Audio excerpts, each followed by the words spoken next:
morning to all my lovely students. My name is Shubhangi and today we are going to continue our chapter number 8 of history, devotional paths to the divine.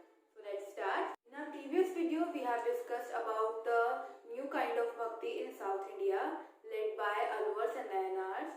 I hope you all have understood the chapter till there. Today now we proceed further with the new heading, that is philosophy and bhakti. Philosophy and bhakti. Shankara, one of the most influential philosophers of India, was born in Kerala in the 8th century. He was an advocate of Advaita, or the doctrine of the oneness of the individual soul and the supreme God, which is the ultimate reality. So in here, what is the meaning of philosophy first of all? Philosophy means when we talk about life. जब हम जीवन से जुड़ी बातें करते हैं, जब हम जीवन की बातें करते हैं, जो भक्ति मूवमेंट चलता है इनके बारे में जो हम बातें करते हैं, हम भगवान की पूजा करेंगे तो हमको ये सब कुछ प्राप्त होगा, तो ये सब फिलोसफिकल बातें, जो ये पूरा चैप्टर है ये काइंड ऑफ फिलोसफिकल चैप्टर है जिसकी हम बातें कर रहे हैं। तो जो शंकरा थे 8th सेंचुरी में इनका जन्म हुआ केरला में। ये बहुत ही ज्यादा इन्फ्लुएंशियल फिलोसफर थे इंडिया के। अब इन्फ्लुएंशियल फिलोसफर का मतलब जो भी इन्होंने आइडियोलॉजीज दी थी, जो इन्होंने बातें बोली थी, लोग बहुत ही ज्यादा उससे प्रभावित हुए। इन्फ्लुएंस का मतलब होता है कि कोई जब तुमसे प्रभावित होता है, अगर तुमने किसी को कोई बात बोली है तो लोग उसको मानते हैं। तो ऐसे जो बड़े बड़े फिलोसफर होते हैं, जो फिलोसफिकल बातें करते हैं, थोड़े हाई लेवल की बातें होती है, थोड़ी हमारी जिंदगी से जुड़ी बातें होती है जो ये बताते हैं। तो इन्होंने क्या बोला था? He was an advocate of an Advaita, or the doctrine of the oneness of the individual soul and the supreme God, which is the ultimate reality. He taught that the Brahma, the only or the ultimate reality, was formless and without any attributes. तो इन्होंने क्या कहा था? अब यहाँ पे अद्वैता का मतलब होना है एक ही होना, मतलब एक, जो एक हो। और इन्होंने कहा था कि जो भगवान है वो एक है, जो गॉड है वो एक ही, हमारी सुप्रीम गॉड है, जो भगवान है वो एक ही है, और यही एक अल्टीमेट रियलिटी है। जो भगवान है वो एक है, सुप्रीम गॉड सिर्फ एक है, और यही एक अल्टीमेट रियलिटी है। उसमें इन्होंने कहा था कि जो मनुष्य है इसमें ही भगवान छुपा है, इसमें ही ब्रह्मा है। Brahma the only ultimate reality, कि जो ब्रह्मा है वो ही एक अल्टीमेट रियलिटी है, वो ही एक सच्चाई है, was formless and without any attribute.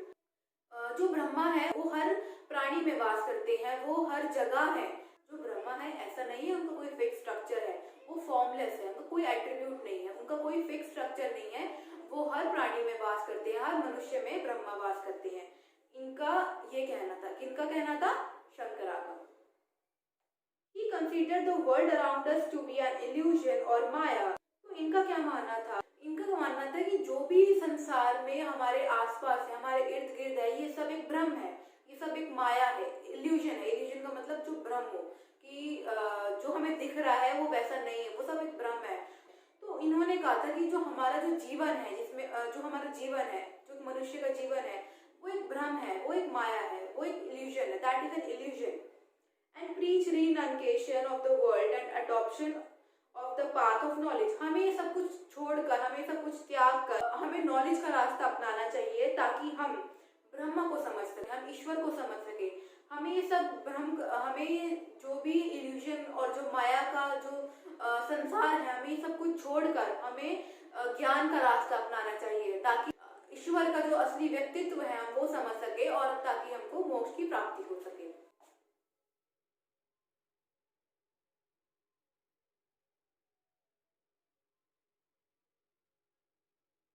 Shankara. He was born in Kerala.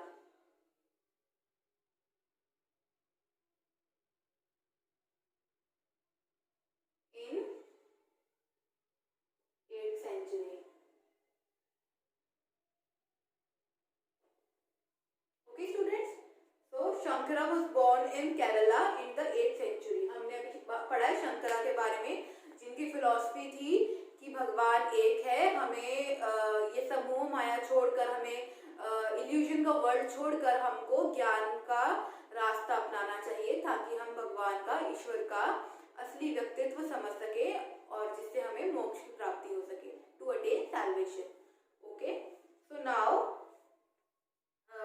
Rama Ramanuja, अब ये दूसरे फिलोसफर है Ramanuja, born in Tamil Nadu in the 11th century, was deeply influenced by the Alvars. तो अब ये दूसरे फिलोसफर है रामानुजा, जो तमिलनाडु में पैदा हुए थे 11th सेंचुरी में, और ये थे डीपली इन्फ्लुएंस्ड बाय अलवर। अब अलवर्स कौन थे? ये थे विष्णु जी को मानने वाले, जो विष्णु जी को मानने वाले अलवर्स थे, ये उनसे इन्फ्लुएंस थे और जो भी उनकी आइडियोलॉजी थी उनको फॉलो करते थे। According to him, the best means of attaining salvation was through intense devotion to Vishnu. तो रामानुजा के हिसाब से उनका क्या मतलब था कि अगर तुम विष्णु जी की पूजा करोगे, पूरे मन से उनकी सेवा करोगे या उनकी पूजा अर्चना करोगे, वो अपने भक्तों की पूरी मदद करेंगे मोक्ष की प्राप्ति पाने के। Vishnu in his grace helped the devotee to attain the bliss of union with him. तो according to him, रामानुजा के अकॉर्डिंग क्या था कि अगर तुम विष्णु जी की पूरी सच्ची मन से सेवा करोगे तो वो अपने भक्तों की पूरी मदद करेंगे मोक्ष की प्राप्ति के लिए, और उनको वो अवसर प्रदान करेंगे, वो खुशी प्रदान करेंगे। जब उनको मोक्ष की प्राप्ति होगी तो ही वो विष्णु जी से मिल पाएंगे, अगर वो सच्चे मन से और पूरी लगन से विष्णु जी की पूजा अर्चना करेंगे, उनकी प्रार्थना करेंगे। तो he propounded the doctrine of Vishit-Advaita, or qualified oneness, in that the soul, even when united with the Supreme God, remained distinct. उनका क्या मानना था? उन्होंने कौन सी डॉक्ट्राइन दी थी, उन्होंने कौन सी फिलॉसफी दी थी? विशिष्ट-अद्वैता, ठीक है। शंकरा ने दी थी अद्वैता और जो रामानुजा थे उन्होंने दी थी विशिष्ट-अद्वैता, ये आप मार्क कर सकते हैं चाहे। और उन्होंने ये बोला था कि चाहे एक मनुष्य की आत्मा भगवान से मिल जाए, चाहे वो आत्मा भगवान से मिल जाए, पर वो फिर भी वो आत्मा और वो भगवान दोनों ही अलग रहेंगे, वो दोनों ही अलग लेवल पे रहेंगे, वो दोनों एक नहीं हो सकते। भले ही उस भगवान में वो आत्मा का मिलन हो गया हो, भले ही मृत्यु के बाद वो आत्मा भगवान में मिल गई हो, वो दोनों भले ही एक हो जाए, बट फिर भी उनका व्यक्तित्व अलग अलग होगा। Ramanuja's doctrine greatly inspired the new strand of bhakti which developed in North India subsequently. जो रामानुजा ने डॉक्ट्राइन दी थी, इससे लोग बहुत ही ज्यादा इंस्पायर हुए थे और नॉर्थ इंडिया में भी उनका ये भक्ति का जो मूवमेंट था ये डेवलप हुआ था, उनकी आइडियोलॉजीज पे जो उन्होंने फिलॉसफी दी थी उसके ऊपर ये डेवलप हुई थी नॉर्थ इंडिया में। तो Ramanuja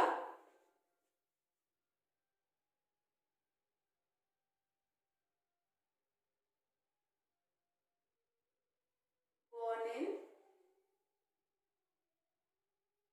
Tamil Nadu in 11th century. Shankara gave the philosophy of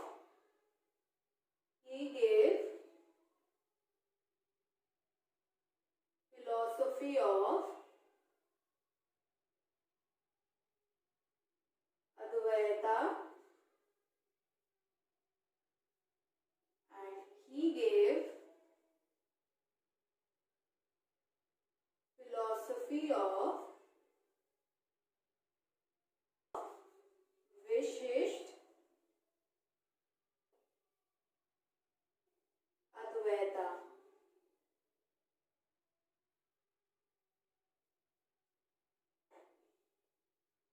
Okay, students, the Ramanuja, born in Tamil Nadu in 11th century, he gave philosophy of Vishisht Advaita. Shankara, born in Kerala in 8th century, he gave philosophy of Advaita. So now we proceed further. Baswana's Virashaivism. We noted earlier the connection between the Tamil Bhakti movement and the temple worship. We have already noted that there is a connection between Tamil Bhakti movement and temple worship. जो Tamil Bhakti movement था और जो मंदिरों में पूजा करी जाती थी, उनमें कनेक्शन था. This in turn led to a reaction that is best represented in the Virashaiva movement initiated by the Baswana and his companions like Allama Prabhu and Akkama Devi. तो ये जो रिएक्शन था कि जो तमिल भक्ति मूवमेंट और जो टेम्पल के बीच में जो कनेक्शन था, इसका जो रिएक्शन था, ये जो बहुत ही ज़्यादा जो अच्छी तरीके से रिप्रेजेंट किया गया है वो वीराशैवा मूवमेंट में किया गया है. वीराशैवा मूवमेंट भी एक तरह का, जैसे भक्ति मूवमेंट चले आ रहे हैं, वीराशैवा भी एक मूवमेंट का नाम है. तो यहाँ पे कंफ्यूज नहीं होना, जो वीराशैवा नाम है वो एक मूवमेंट मूवमेंट का नाम है, जैसे हम भक्ति मूवमेंट, सूफी मूवमेंट कर रहे थे पीछे, तो वीराशैव एक मूवमेंट का नाम है जो इनिशिएटेड किया गया था, मतलब जो चलाया गया था बासवाना के थ्रू। इनिशिएट का मतलब चलाया गया था बासवाना के थ्रू एंड हिज कंपेनियन। जो बासवाना था उसने ये सब ये वीराशैव मूवमेंट चलाया था अपने साथियों के साथ मिलके, जिनका नाम था अल्लामा प्रभु एंड अक्कामा देवी। अक्कामा देवी और अल्लामा प्रभु के साथ मिलके जो बासवाना है उसने ये वीराशैव मूवमेंट चलाया था।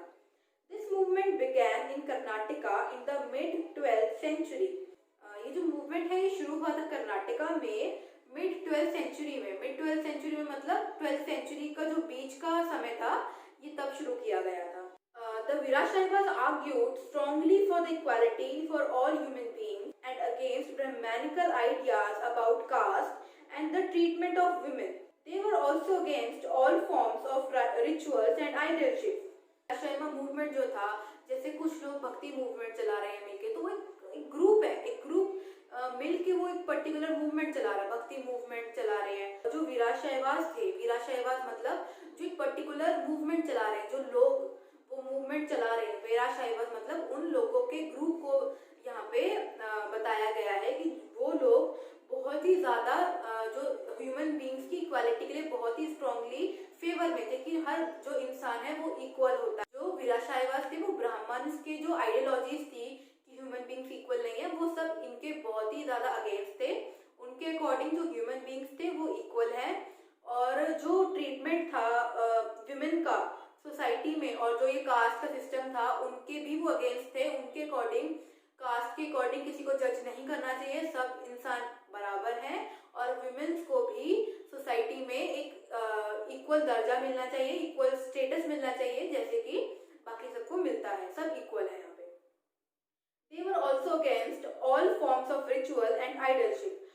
वो जो भी मूर्ति पूजा करते हैं वो उसके भी खिलाफ थे, और ऑल फॉर्म्स ऑफ रिचुअल मतलब जो भी पूजा पाठ हवन किया जाता था वो सब उसके खिलाफ थे कि ये सब कुछ बेकार है, ये सब कुछ गलत है, ऐसा कुछ नहीं होना चाहिए। और वो जो मूर्ति पूजा करी जाती है, जो भगवान की मूर्ति रख के पूजा करते हैं, वो उसके भी खिलाफ थे, वो उसको क्रिटिसाइज करते थे, वो लोग उसको मानते नहीं थे, उनके हिसाब से वो सब कुछ गलत था।